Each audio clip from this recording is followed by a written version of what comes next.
घर के मर्द से अच्छे बाहर के मर्द। कोकला छपाक जुम्मेरात आई है, जेहरा आज वे ना नचे ओदिशा मत आई वे। मिंटू तेरी बाजी है, अब चल चल डाइम दे। अच्छा ठीक है। दीदी मेरी बाजी कब आएगी दीदी? ओहो इसके बाद तेरी ही आएगी, चल जल्दी से छुप। ये कहकर दोनों बहनें छुप जाती हैं। मिंटू उन्हें ढूंढने की कोशिश करता है। ये देखकर दोनों बच्चों की माँ हंस रही थी। अरे शिवांगी देखो तो बच्चे कितने प्यार से खेल रहे हैं। हाँ आखिर छुट्टी जो है, बोली सुबह सुबह मम्मी कुछ खाने को दे दो, फिर जल्दी से दूध पीकर यहाँ खेलने ही आ गई। बच्चे होते ही ऐसे। मैं भी छुट्टी वाले दिन जल्दी जाकर सुबह सुबह खेलती थी, लेकिन सेम दीदी। तभी ससुर और अविनाश आकर, हे भगवान देखो ये दोनों कैसे अपनी लड़कियों को बाहर लड़के के साथ खिला रही हैं। तुम दोनों को शर्म नहीं आती और दांत फाड़ रही हो। यही सिखाया तुम्हारे माँ बाप ने। क्या हो गया बाबूजी? इतने में अविनाश दोनों बच्चियों को थप्पड़ मारकर हाथ खींचकर अंदर लेकर आता है। चलो अंदर, मैं तुम्हें बताता हूँ लड़के के साथ खेलने वाली। और तू मिंटू चल अंदर, आज के बाद इन दोनों लड़कियों के साथ नहीं खेलना है तुझे। पापा आपने मुझे बाहर रख क्यों? मैंने कुछ भी नहीं किया। मैंने भी कुछ नहीं किया बड़ी पापा, आपने क्यों मारा? किससे पूछकर तुम दोनों बाहर निकली खेलने के लिए? आज के बाद कोई भी काम बिना पूछे किया और लड़कों के साथ दिखाई दे गई ना तो फिर बताऊंगा। चलो अंदर कमरे के। दोनों बच्चियां रोते रोते कमरे के अंदर चली जाती हैं। रजनी शिवांगी तुम दोनों भी कान खोल कर सुन लो। मैं आगे से देख ना लूं कि ये दोनों बच्चे बाहर लड़कों के साथ खेल रहे हैं। और अभी से ही लड़कों के साथ रहना सिखाओगी तो आगे जाकर क्या गुल खिलाएंगी। फिर तो तुम 15-16 साल की उम्र में उन्हें कुछ नहीं बोलोगी, तब भी वो लड़कों के साथ खेलेंगी, फिर एक दिन भाग जाएंगी। बाबूजी अपने घर के बच्चों के बारे में ऐसा कौन सोचता है? और अभी बच्चों की उम्र ही क्या है, उन्हें तो ये सब पता भी नहीं होगा। लेकिन आगे जाकर तो पता चलेगा ना, तो अभी से ही इन्हें दूर रखो। तभी गुस्से में लाल पीली होकर मिंटू की माँ श्वेता आती है। भाई साहब किससे पूछकर आपने मेरे बेटे को डांटा? उसकी आंखों में आंसू आ रहे हैं। आपकी बेटियों के साथ खेल रहा था ना, कुछ भी करना अपनी बेटियों के साथ करो, मेरे बेटे को क्यों डांटा? अपने लड़के को कंट्रोल में रखो ना। हमारे घर की बेटी लड़कों के साथ नहीं खेलेंगी। आज से ये बात उसको भी समझा देना। कल को तुम्हारा लड़का हमारी बेटी के पीछे पड़ गया तो रोक टोक तो अभी से ही करनी पड़ेगी ना। भाई साहब तुम्हारे मुंह से ये बात सुनकर साफ पता चल रहा है कितनी पिछड़े और छोटी सोच के हो, जो मासूम 5-6 साल के बच्चों में भी ऐसी बातें करता है। ना जाने जब बेटियां बड़ी हो जाएंगी तब तुम उनका क्या हाल करोगे? Just get out. ब्रजेश और अविनाश घर के अंदर आ जाते हैं। दोनों बहू की आंखों में आंसू होते हैं। वो अपनी बेटी को चुप कराते हैं। तब सास अंबिका, अरे क्या हो गया, सुबह सुबह तुम चारों की चारों उदास क्यों हो? फिर से उन्होंने कुछ कहा क्या? हाँ माँ जी, हमारी बच्चियों तो मासूम है, उन्हें तो कुछ भी नहीं पता और बस उनका खेलना कूदना भी बंद कर दिया। मिंटू को भी डांटा, उसकी माँ भी बोलने आई। ना जाने हमारे घर के मर्द कैसे अच्छाई की उम्मीद ही नहीं कर सकते। ये तो मैं बहुत पहले से जानती हूँ। इनसे अच्छाई की उम्मीद करना मतलब दीवार में सिर मारने जैसा है। छोड़ रूही, अभीरा दादी पास आओ, रोते नहीं। चलो तुम्हारे लिए मैं अभी मैंगो जूस बनाऊंगी, पीनी है ना मेरी बच्चियों को मैंगो जूस? हाँ दादी, मुझे आम खाना भी है दादी, पीना भी है। तो बस मैं अपनी दोनों पोतियों को दोनों चीज दूंगी। शुक्र है माँ जी ने इन्हें संभाल लिया। अंबिका अपनी तीसरी बहू मोनिका से आम खाने को कहती है। तब अंबिका कटे हुए आम अलग अलग देती है और फिर बाकी के आम से जूस बना देती है और दोनों बच्चियों को देते हैं। दोनों बच्चे मजे से मैंगो शेक पीती हैं, फिर मैंगो खाती हैं। रूही आपको आम खाना अच्छा लग रहा है ना? हाँ दादी, रूही को आम खाना बहुत पसंद है और रूही ने मैंगो शेक भी खत्म कर दिया। शाबाश मेरी बच्ची। दादी मैंने भी सब कुछ खत्म कर लिया है, बाबा हमें बाहर खेलने नहीं देंगे क्या? कोई बात नहीं, अगर मिंटू तुम्हारे साथ नहीं खेलेगा तो घर में कितने सारे लोग हैं। मैं खेलूंगी, तुम्हारी बुआ खेलेगी। क्या हुआ माँ जी, भाई साहब ने कुछ कहा है क्या? हाँ भाभी, बड़े भैया और पापा ने मिलकर बच्चों को डांटा और बाहर मिंटू के साथ खेलने पर मना कर दिया। मैंने सब सुन लिया था। वही मेंटालिटी आप जानते हो। क्या बकवास कर रही है तू? औरत है ना तो औरत बन कर रहे और चुप रहे, ज्यादा जुबान चलाने की जरूरत नहीं है। भाई की आवाज सुनते ही कीर्ति शांत हो जाती है। तभी अविनाश नहाने चला जाता है। रजनी अपनी सहेली नीतू को कॉल करके हंस हंस कर बातें करती है। हाँ मुझे याद है कैसे तू बचपन में मुझे परेशान करती थी। आज भी मुझे वो स्कूल वाली बात याद आती है तो हंसी आ जाती है। हाँ एक दिन हम चिल्ड्रन पार्क बच्चों को लेकर जाएंगे ना तो अपनी यादें भी ताजा कर लेंगे। अरे हाँ। इतने में अविनाश रजनी को हंसता हुआ देखकर तुम्हारी हिम्मत कैसे हुई बिना पूछे मुझे मेरा फोन इस्तेमाल करने की, और इतना हंस हंस कर किस बात कर रही हो इस लड़के से? रजनी कॉल काट देती है। जी जी, वो मैं नीतू से। अगर नीतू से बात कर रही थी तो फोन क्यों काटा? जरूर किसी गैर मर्द से बात कर रही होगी, लेकिन तेरे पंख मुझे काटने पड़ेंगे। बहुत बन रही है ना, इसलिए तो मैं तुझे फोन नहीं देता। और अच्छा, घर की किसी भी औरत पर फोन नहीं है। तुम घर की औरतों का क्या भरोसा, कब किसके साथ क्या गुल खिला दो। बस कीजिए अविनाश जी, कुछ भी मत बोलिए मेरे बारे में। रजनी के ये शब्द सुनते ही अविनाश उसे जोर का थप्पड़ मार देता है। तुम्हारी हिम्मत कैसे हुई ऊंची आवाज में बात करने की? भूल जाती हो क्या कि तुम एक औरत हो, और औरत को अपने घर के मर्द के सामने ज्यादा मुंह नहीं खोलना चाहिए। मेरी कोई गलती नहीं थी, फिर भी आपने मुझे मारा। रजनी एक कोने में बैठकर रोती है। वहीं शिवांगी कपड़े धोकर रस्सी पर सुखाती है। तब सामने वाला पड़ोसी चंदन, क्या भाभी आप थकती नहीं हो घर के काम करते हुए? एक पल भी मैंने आपको चैन से बैठा हुआ नहीं देखा। इतना काम मत किया करो। ऐसे कैसे भाई साहब, घर में बतेरे काम है, 5-5 बहू होने के बाद भी एक काम निपटा नहीं पाते। हाँ, क्योंकि आपके घर के मर्द लड़की औरतों को काम में बिजी रखते हैं हर वक्त। यहाँ तक की आवाज आती है, कभी कोयला मांगेंगे, कभी हुक्का मांगेंगे, कभी मनपसंद खाना चाहिए, सत्तू चाहिए। इतने में मोहन शिवांगी को ढूंढता हुआ छत पर पहुंच जाता है और उसे पड़ोसी से बात करता देखकर हाथ जोर से पकड़ लेता है। ओहो, तुम्हें मोहतरमा को कब से ढूंढ रहा हूं और तुम यहाँ इस चंदन से खड़े होकर आशिकी कर रही हो। शर्म नहीं आती तुम्हें? चलो तुम्हें अभी बताता हूँ। मुझे दर्द हो रहा है। मोहन जी मेरा हाथ छोड़िए, आप मुझे गलत समझ रहे हो। वो मुझे भाभी बोलता है। भाई आप गलत समझ रहे हो। भाभी को मैं नई बात उनसे शुरू की थी, वो तो अपने कपड़े सुखा रही थी। तू तो चुप रह, वरना वहीं आकर तेरी टांगे तोड़ दूंगा। मोहन हाथ पकड़कर उसे नीचे ले जाता है और सबके सामने डांटने लगता है। तब ब्रजेश, सही किया तूने, ये औरतें अपनी औकात भूल जाती हैं, बार बार याद दिलाना भी जरूरी है। अजी इतनी बड़ी भी कोई बात नहीं थी जिसका इसने इतना बतंगड़ बना लिया है। तुम तो चुप रहो, तुमसे किसी ने बीच में बोलने को कहा? दिमाग खराब मत करो, जाओ कुछ ठंडा लेकर आओ और तुम सब अपना काम करो। ब्रजेश की बात से अंबिका सहम जाती है। घर की बाकी औरतें भी घर की साफ सफाई रसोई का काम करने लगती हैं और अंबिका ब्रजेश को ठंडा शरबत लाकर देती है। तब गिलास को देखकर, इसे ठंडा बोलते हैं? हाँ, ठंडा बोलते हैं इसको, लेकिन इसमें तो बर्फ है ही नहीं।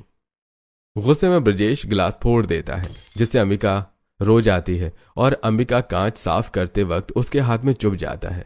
तब चौथी बहू आरती आकर, रहने दे बहू, मैं कर लूंगी, पहले कांच उठाने दे, कहीं बच्चों को लग ना जाए। नहीं आप चलो, मैं कर लूंगी ना। रोहन की लोगाई, तुझे समझ नहीं आता? इसके हाथ में जरा सा खून निकला है, यही साफ करेगी और ये मेरे लिए दोबारा शरबत लेकर आएगी। तू जा यहां से। तभी आरती डरकर चली जाती है और अंबिका ही सारे कांच को उठाकर फेंकती है और खून हाथ से निकलता है। बहुएं उसकी रसोई में मदद करने की कोशिश करती हैं, लेकिन वो मदद नहीं लेती। तुम पांचों में टेंशन मत लो, उनको पता चला कि तुम मेरी मदद कर रही हो तो गुस्सा करेंगे। मैं जाती हूँ, 2 बर्फ एक्स्ट्रा डाल दे इसमें। छोटी बहू वंशिका शरबत के गिलास में एक्स्ट्रा बर्फ डाल देती है, जिससे अंबिका कांपते हुए हाथ से देती है। तब ब्रजेश आराम से पीता है। अपनी बहुओं को कह दो मेरा काम तुम करोगी, दूसरों की लुगाई नहीं। बस मैं बोलूं तभी उन्हें आना है। जी जी जी। दूर खड़ी बहुएं देखकर, मुझे यकीन नहीं होता पापा जी इतने कठोर पत्थर दिल कैसे हो सकते हैं। माँ जी के हाथ से खून निकल रहा है, फिर भी उनसे ही काम करवाया, मुझे मदद नहीं करने दी। मैं बता रही हूँ, इस घर में आकर मुझे 2 साल हो गए, लेकिन इन 2 सालों में मैंने यही देखा है कि सारे के सारे घर के मर्द पागल हैं। बुरा लगता है हमारे साथ जो हो रहा है, हो जाए, लेकिन इस उम्र में माँ जी के साथ तो ये सब नहीं होना चाहिए। पता नहीं ये सब वो कब से सह रही होंगी। तब अंबिका आकर, तुम सोच भी नहीं सकती कब से। अरे इस घर में खाना पीना मिलेगा कि नहीं? ये बस पंचायत ही होती रहेगी। मुझे खाने में कुछ भी बेकार से नहीं चाहिए। आरती, चटपटा खाना होना चाहिए। जी मैं अभी आपके लिए चटपटे पोहे बना देती हूँ। थोड़ी देर में 5 बहू मिलकर कोई पोहा, कोई दाल चावल, राजमा, रोटी, खट्टा दही तैयार कर देते हैं और घर के सभी मर्द बैठकर खाना खाते हैं, साथ में बच्चे और कीर्ति। लेकिन घर की सास बहुएं डरी सहमी खड़ी रहती हैं। अंबिका, चावल मेरी थाली में कौन रखेगा? पड़ोसी, चावल दो मुझे, और इसमें अचार भी नहीं है। तुम भूल गई हो क्या कि मैं खाना कैसे खाता हूँ? हाय हाय, तौबा तौबा, सारा मूड खराब कर दिया कि कैसे बकवास दाल चावल बनाए तुमने। मेरी नजरों के सामने से ले जाओ इसे। और आरती, तुम तो कह रही थी मैं चटपटे पोहे बना रही हूँ। बस मुंह से ही बोलना आता है कि चटपटे हैं। चटपटे तो है नहीं, खाओ इसे। कहां से तुम्हें लग रहे हैं चटपटे? जी वो मैंने बनाया है, नींबू भी डाला है और चखा भी है। अच्छा, तो मुझे स्वाद क्यों नहीं आ रहा है? ऐसा करो, एक बार तुम अब मेरे सामने चख लो। मोहन जबरदस्ती आरती को सबके सामने मुंह भरकर पोहा खिला देता है। वो चबा भी नहीं पाती, उसे उसके सामने उसकी बेइज्जती करता है। घर के बाकी मर्द चुप रहते हैं, औरतें डर जाती हैं।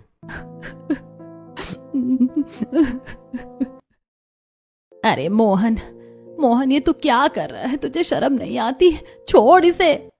नहीं माँ, जितना इसका मुंह चल रहा था वैसा काम इसे करना भी चाहिए ना। देवर जी, उसको छोड़िए, उसकी हालत तो देखिए। तब जाकर मोहन उसे छोड़ता है। आरती उल्टी कर देती है, रजनी उसे पानी पिलाती है और आरती गहरी गहरी सांस लेती है। मैंने ठीक से बनाया था।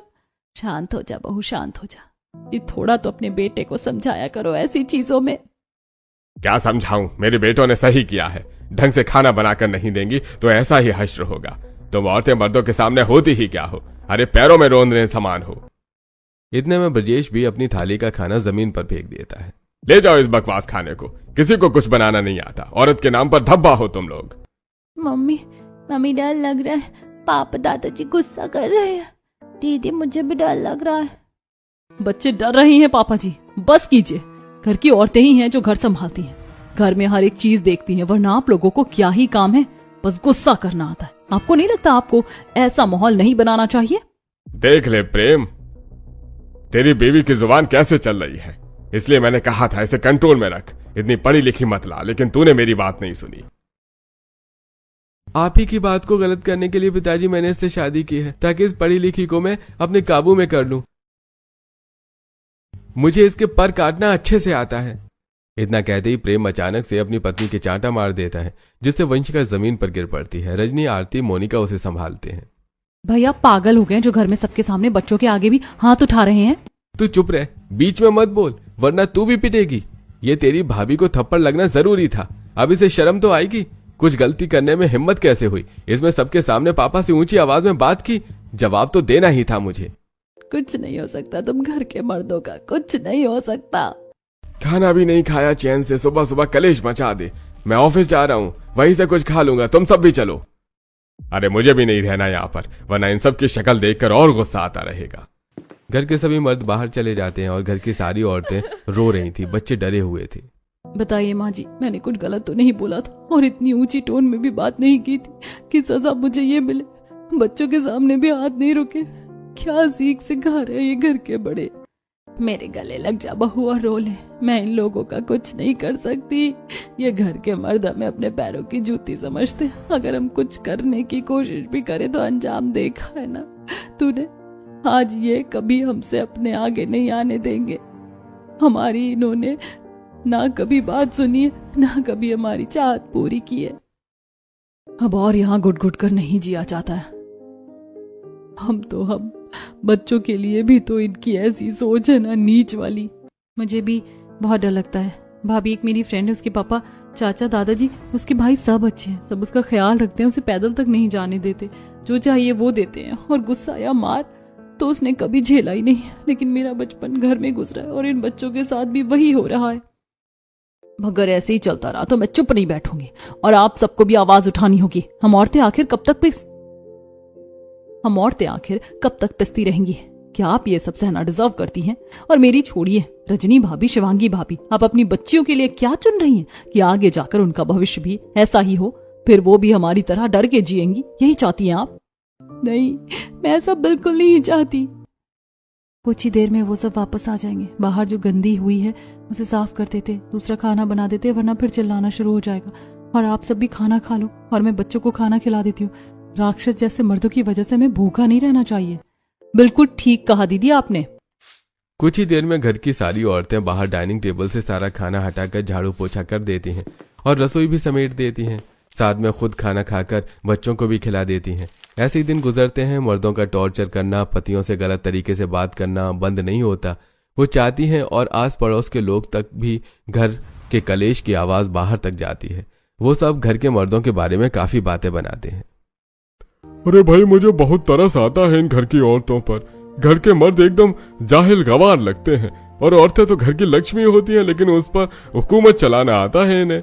सच में वो तो हम कुछ कह नहीं सकते क्योंकि उनके घर का मामला है, वरना अभी तक इनको पुलिस के डंडे पड़ गए होते सबको। मोहल्ले का माहौल भी तो खराब कर रखा है ना, रोज चीखने चिल्लाने की आवाज आती है। बताओ, अविनाश ने अपनी बेटियों को मिंटू के साथ नहीं खेलने दिया, इतना उल्टा सीधा बोला कि लड़के लड़की नहीं खेल सकते। बहुत दिन पहले की बात है।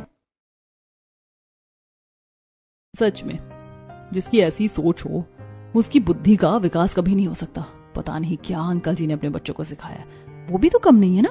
लेकिन एक दिन इन सभी औरतों का अच्छा वक्त जरूर आएगा और इन आदमियों का विनाश काले विपरीत बुद्धि। पड़ोसी बात करके अपने अपने घर में चले जाते हैं। वहीं शाम को गली में सब्जी वाला आता है। तब मोनिका सब्जी खरीदने गली में जाती है और ज्यादा सब्जी लेकर मोल भाव करने लगती है। अरे भैया, मेरी 1 किलो बैगन तो हो ही रही है, भिंडी टमाटर मिर्ची लिए जरा सही दाम लगा लो, मैं तो 220 रुपए दूंगी। अरे नहीं बहन जी, 260 रुपए की सब्जी हुई है, तब भी मैं आपसे कह रहा हूँ कि 250 रुपए दे दो। इतना कम मत करो, मेरे को घाटा हो जाएगा, मुझे क्या मिलेगा। अरे भैया, याद है परसों आप आए थे, मैंने आपकी कितनी सारी सब्जी बिकाई थी, थोड़ा सा तो डिस्काउंट दो भैया। हाँ सच में उस दिन मेरी बहुत ज्यादा बिक्री हुई थी। चलिए ले जाइए, आप दे दीजिए 220 रुपए। तब ब्रजेश गौतम को भड़काता है। अरे राम, गौतम इसको समझा कैसे मोहल्ले में खड़े होकर गैर मर्द से हंस हंस कर सब्जी ले रही है। अरे इसने तो इज्जत का कचरा कर दिया, समझा इसको। मोनिका, ये सब क्या हो रहा है? तुम्हें शर्म नहीं आती? बीच मोहल्ले में खड़े होकर हंस हंस कर इस गैर मर्द से बात कर रही हो। गुस्से में गौतम वहीं उसका हाथ मरोड़ देता है। हाँ, आप मुझे गलत समझ रहे, मैं तो बस दाम कम करवा रही थी। क्यों? मैं क्या तुम्हें पैसे नहीं देता जो 10 रुपए के लिए तुम ऐसे कर रही हो? ये पकड़ पैसे। आज के बाद मेरी गली में कभी नजर ना आना, तेरे को छोड़ूंगा नहीं, ठेला बर्बाद कर दूंगा तेरा। सब्जी वाला डर कर चला जाता है और गौतम मोनिका को घर में खींच कर ले आता है। मोहल्ले वाले हैरान होते हैं। घर का माहौल धीरे धीरे और बदतर हो रहा था।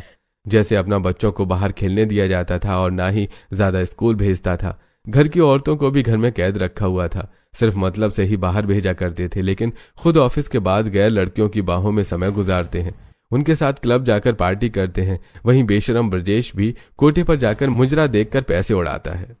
आशिकों में जिसका टाइटल टाइटैनिक, ओ आशिकों में जिसका टाइटल टाइटैनिक, मुआ किनारा दिखा करके डुबा दे गया झल्ला, मेरा आशिक झल्ला वल्ला, मेरा बलमा झल्ला वल्ला वल्ला।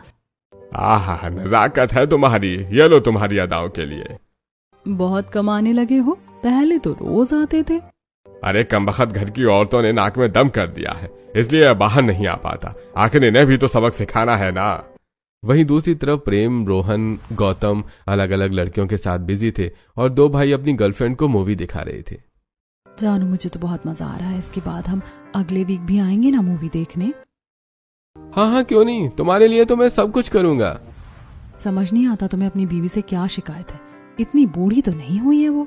अरे बूढ़ी नहीं हुई है, लेकिन अगर ज्यादा प्यार करने लग गया तो सिर पर चढ़कर नहीं नाचेगी। इसलिए बेबी, वैसे भी तुम बहुत ज्यादा खूबसूरत हो। दोनों भाई अपनी बंदी से मूवी देखते हुए आशिकी कर रहे थे। वहीं रजनी अपनी बेटी को स्कूल से लेने जाती है। तब राजीव जी को एक बहुत अच्छा टीचर होता है। उसके दिल में हमेशा से रजनी के लिए इज्जत थी। जब स्कूल के सारे बच्चों की छुट्टी हो जाती है, वो अभीरा बारे में बातें करता है। देखिए, अभीरा बहुत ब्राइट स्टूडेंट है, लेकिन कुछ टाइम से वो देरी से रहती है, और आप भी इसका कारण क्या है? वैसे तो मैंने जब भी आपको देखा एक केयरिंग माँ की तरह ही देखा है।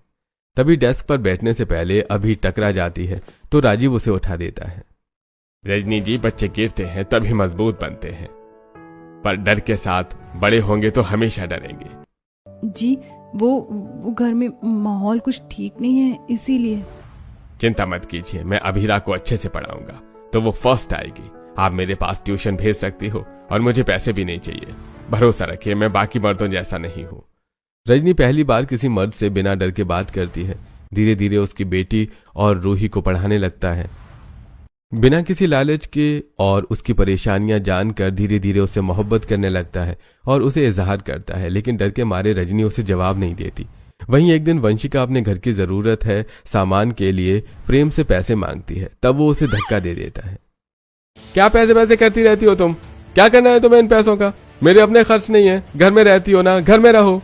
शादी करने का मतलब जिम्मेदारी उठाना भी होता है, लेकिन तुम तो अपना फर्ज मेरे प्रति निभाते ही नहीं हो। अब क्या मुझे बिंदी चूड़ी के लिए भीख मांगनी पड़ेगी?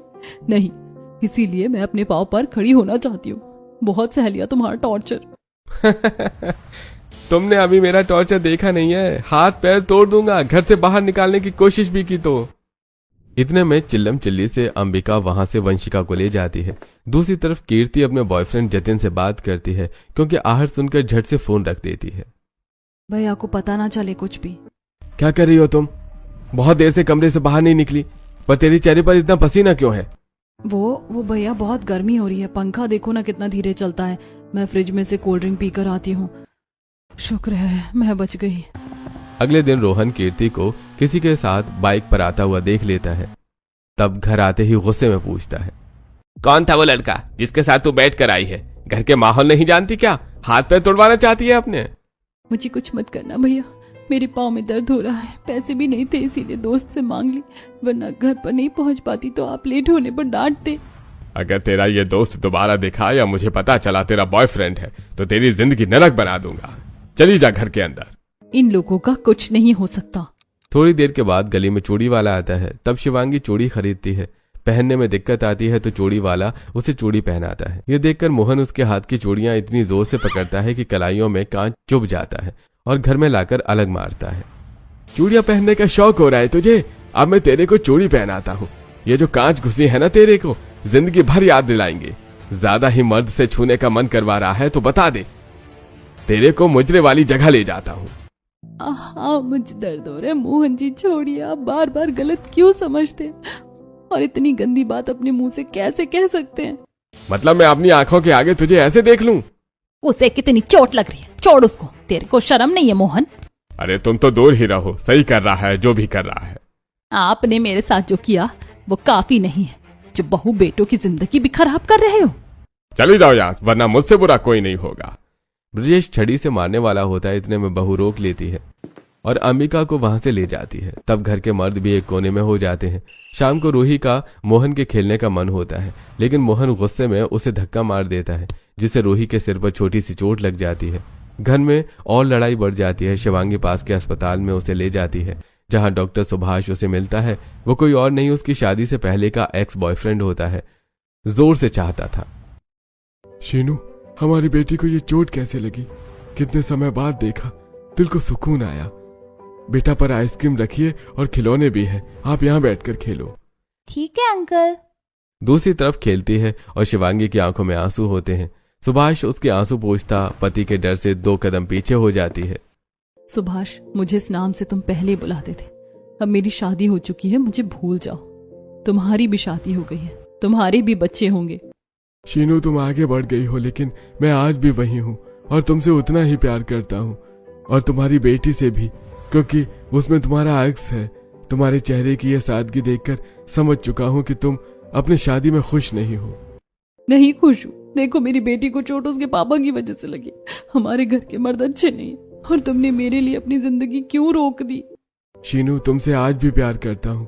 तुम्हें तुम्हारी बेटी के साथ अपना लूंगा। उस हैवान राक्षस को छोड़ दो। हिम्मत नहीं करोगी तो इसी तरह रह जाओगी। अपने बेटी के फ्यूचर के बारे में सोचो, और प्यार तो तुम भी मुझसे करती हो, बस हिम्मत और कर लो। सुभाष की बातें सुनकर शिवांगी को थोड़ी हिम्मत मिलती है। दूसरी तरफ ब्रजेश रोहन ने पार्क में कीर्ति को उसके बॉयफ्रेंड जतिन के साथ देख लिया होता है, और फिर इतनी मारपीट करते हैं कि वो लड़का आज मारा होता है। पापा उसे छोड़ दो, मर जाएगा। पापा उसको छोड़ दो। हिम्मत कैसे हुई तेरी इसके साथ आशिकी लड़ाने की? बोला था ना, छोड़ेंगे नहीं। कीर्ति, मुझे छोड़कर मत जाओ। तुम्हें छोड़कर नहीं जाऊंगी, चलो हॉस्पिटल चलते हैं। क्या बोला तूने? नेहा तमाशा करना नहीं चाहता, समझी ना? भैया, मैं उसे ऐसी हालत में नहीं देख सकती। मैं उससे बहुत प्यार करती हूँ। भैया मुझे छोड़ो, उसे अस्पताल ले जाने दो। कीर्ति गिड़गिड़ाती रहती है, मगर उसके पिता और भाई उसे खींचकर घर ले जाते हैं। वहीं आसपास के भले लोग जतिन को अस्पताल में शिफ्ट करते हैं और कीर्ति को घर में बंद कर देते हैं। दिन गुजरते हैं। एक तरफ घर के मर्द बाहर अनजान औरतों के साथ वक्त गुजारते हैं, वहीं घर की औरतों की जिंदगी में भी अब बच्चे मर्द आ गए थे। एक बार मोनिका बारिश में रोते हुए भीगती है, तब अंकुर उसकी जिंदगी में आता है, उसे संभालता है। धीरे धीरे उसकी भी बातें होने लगती हैं। तुम टूटी नहीं हो, तुम्हें तोड़ा गया है, लेकिन मोनिका मैं तुम्हारे साथ हूँ। इस झूठी जिंदगी से निकल जाओ। बस हिम्मत टूट रही है और इस नकली जिंदगी में नहीं जिया जाता जहाँ औरतों का सम्मान ना हो। उसे अपने पाँव की जूती समझा जाए। घर के मर्द से अच्छे तो बाहर के मर्द हैं। मोनिका अंकुर के बारे में अंबिका को सब बताती है। जब घर के मर्द बाहर अय्याशी करते हैं तब औरतों की जिंदगी में अच्छे मर जाते हैं। अंबिका भी जब पार्क में अकेली बैठी थी तब पड़ोसी मुनीश उसे समझाता है, संभालता है। मैंने तो कभी शादी की नहीं किसी वजह से, लेकिन अब समझ आया कि इस उम्र में भी अच्छा साथी मिल सकता है। क्या तुम मुझसे शादी करोगी? तुम ही नहीं अभी बोला तुमने ताजमहल नहीं देखा, लेकिन मैं तुम्हें अभी घुमा सकता हूँ। छोटी सी डेट पर चले? मुझे पता नहीं था घर के मर्द से अच्छे बाहर के मर्द अच्छे होते हैं, लेकिन मुनीश मैं दादी बन गई हूँ। मेरे बहू पोती बेटी हैं। इस उम्र में ये शोभा नहीं देता। जिंदगी ही क्या बची है, इसीलिए हम दोस्त बनकर रह लेते। मैं तुम्हारे साथ छोटी सी डेट पर चल सकती हूँ। मौसम अच्छा हो जाता है और मुनीश अंबिका साथ बैठकर चटपटा भुट्टा खाते हैं। ऐसे ही आरती की जिंदगी में भी उसका पुराना लवर लौट आता है। उसकी जिंदगी की दुख भरी कहानी सुनकर उसे मूव ऑन करने को कहता है। वहीं वंशिका भी अपने पांव पर खुद खड़ी होने के लिए किसी तरीके से इंटरव्यू देने जाती है। तब बॉस उसका इंटरव्यू लेकर इंप्रेस हो जाता है। आपकी स्किल्स बहुत अच्छी हैं, बस आपको कभी मौका नहीं मिला। मेरी कंपनी में आपका वेलकम है। ऐसी नारी शक्ति को मैं हमेशा सपोर्ट करता हूं, जहां औरतों को कभी इज्जत नहीं दी जाती। देखना आप एक दिन बहुत ऊंचे मुकाम पर पहुंचेंगी। Thank you. इतने कॉन्फिडेंस और रिस्पेक्ट से मैं पहली बार किसी मर्द से बात कर रही हूँ। वंशिका को जॉइनिंग लेटर मिल जाता है। धीरे धीरे वो बॉस एनकरेज करके उसका सपोर्ट सिस्टम बनता है। वहीं घर की सारी औरतें घर में पिस रही थीं और जब पड़ोस का कोई आदमी घर के सारे मर्दों को कोठे में लड़कियों के साथ देखता है तो घर की औरतों को बता देता है। घर की औरतों की ये देखकर पैरों तले जमीन खिसक जाती है और बची कुची इज्जत भी उनकी नजरों में खत्म हो जाती है। जब वो वापस आते हैं शराब पीते हुए तब, अरे वाह, आज की शाम को तो मजा ही आ गया। हाँ पापा, आज तो मजा आ गया। मजा तो आएगा ही। घर की बीवी होने के बाद भी तुम सब लोग बाहर मुंह जो मार रहे हो। शर्म नहीं आती? अपने परिवार के बारे में एक बार नहीं सोचा? पहले से ही हो सकता है ये बाहर जाते थे, उनकी कोई ना कोई गर्लफ्रेंड होगी, लेकिन अपनी आंखों से देखकर आज यकीन हो गया कि ये किसी के साथ रहने लायक नहीं है। अरे तुमसे अच्छे तो बाहर के मर्द अच्छे हैं, और क्या, इनसे अच्छे तो बाहर के मर्द हैं। वही तो माँ जी, ये तो मैंने भी महसूस किया है। अब इनके तलवे चाटने की हमें कोई जरूरत नहीं है। सच में घर के मर्दों से बाहर के मर्द अच्छे, कम से कम औरतों की इज्जत करना तो जानते हैं। प्रेम लाइट निकालकर वंशिका को मारने वाला होता है, तब वंशिका उस बेल्ट को पकड़कर जमीन पर मारती है। अरे ये हिम्मत कि तुम्हें बाहर के मर्द पसंद आने लगे हैं, और माँ आप भी। छी बेटा, इन्हें डराने के लिए मुझे वो कदम उठाना ही पड़ेगा। जा विनाश, लेकर आ इन घर की सारी औरतों को। घर से ज्यादा बाहर के मर्द पसंद आ रहे हैं। घर की औरतें डराने के लिए अविनाश मिट्टी का तेल लाकर आसपास छिड़कने लगता है और जलाने की कोशिश करता है। अभीर रूही भी रोते हैं। तब घर की औरतें चिल्ला चिल्लाकर मदद मांगती हैं, जिससे पड़ोसी लोग घर के अंदर आ जाते हैं। बचाइए, हमें बताइए, ये हम सबको जिंदा जलाकर मारना चाहते हैं। मैं अभी पुलिस को फोन कर देती हूँ। इन घटिया मर्दों के यहाँ अब हमें नहीं रहना जो हमें जिंदा मारना चाहते हो। बाहर में गया इनका मंगलसूत्र और ये रिश्ता। हमारी जेठानी जी, आप सबको यही करना होगा। मार दीजिए उनके मुंह पर ये 2 कौड़ी का मंगलसूत्र और ये रिश्ता खत्म कर दीजिए। वंशिका, अपनी जुबान पर लगाम दो, और ये डरपोक तुम्हारी जेठानियां कुछ नहीं करने वाली। दीदी हिम्मत दिखाइए। हाँ बहुओं, वक्त आ गया है, इन मर्दों को छोड़ दिया जाए। अरे चिंता मत करो, मैं पुलिस को फोन करता हूँ। घर के लक्ष्मियों की इज्जत करना तो दूर, प्यार से तो बात करनी भी नहीं आती। मुनीश पुलिस को फोन कर देता है। मोहल्ले वाले पुलिस को इन साहिल मर्दों के बारे में सब कुछ बताते हैं और घर की महिलाएं उन पर FIR दर्ज करती हैं। आप सब चिंता मत कीजिए, घबराइए मत। करने का चार्ज घरेलू हिंसा और जो प्रताड़ना दिया है सब चार्ज होगा इन पर। पुलिस घर के सभी मर्दों को अरेस्ट कर लेती है और उन्हें जेल में खूब मारा जाता है। वहीं औरतों को भी अपनी नई जिंदगी मिलती है। कुछ टाइम घर की औरतें संभालने में लगती हैं और फिर अपने जिंदगी के अच्छे मर्दों के बारे में बताती हैं, जिससे अंबिका खुश होकर अपनी कर बहू की शादी कर देती है और वंशिका रह जाती है। वो जॉब में मां लगती है। एक दिन जब वो वापस आती है तो, बहू तेरी चारों जेठानी अपनी अपनी जिंदगी में आज खुश हैं। उनके जीवन में अच्छे मर्द हैं, तो कब शादी करेगी मेरी बच्ची? कब तक ऐसे अकेली रहेगी? मेरे लड़के ने तो तेरा साथ नहीं दिया। माँ जी, बड़ी मुश्किल से उसे जिंदगी से बाहर निकाल कर आई हूँ। अब फिर किसी मर्द के कदमों में नहीं गिरना चाहती। अपने पांव पर खड़ी होकर बस आपका ख्याल रखना चाहती हूँ। कभी जिंदगी में लगा तो फिर जरूर शादी करूंगी और अब से मैं आपको माँ बोलूंगी।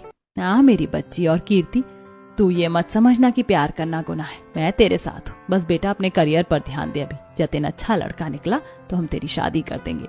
बस आपसे मुझे यही सपोर्ट चाहिए था जो कभी पापा और भैया से नहीं मिला। इस तरह घर की सभी औरतों की जिंदगी बदल गई थी। वो आगे बढ़ चुकी थीं, बेटियां स्कूल जाती थीं और घर के मर्द अभी भी जेल में सड़ रहे थे। दोस्तों, अच्छा मर्द वो नहीं जो सिर्फ रिश्ता निभाए। अच्छा मर्द वो है जो औरत को इंसान समझे। औरत सिर्फ रोटी कपड़ा मकान की भूखी नहीं होती, उसे प्यार सम्मान इज्जत भी चाहिए होता है। दोस्तों, क्या औरतों ने मूव ऑन करके सही किया है? कमेंट करके हमें जरूर बताएं।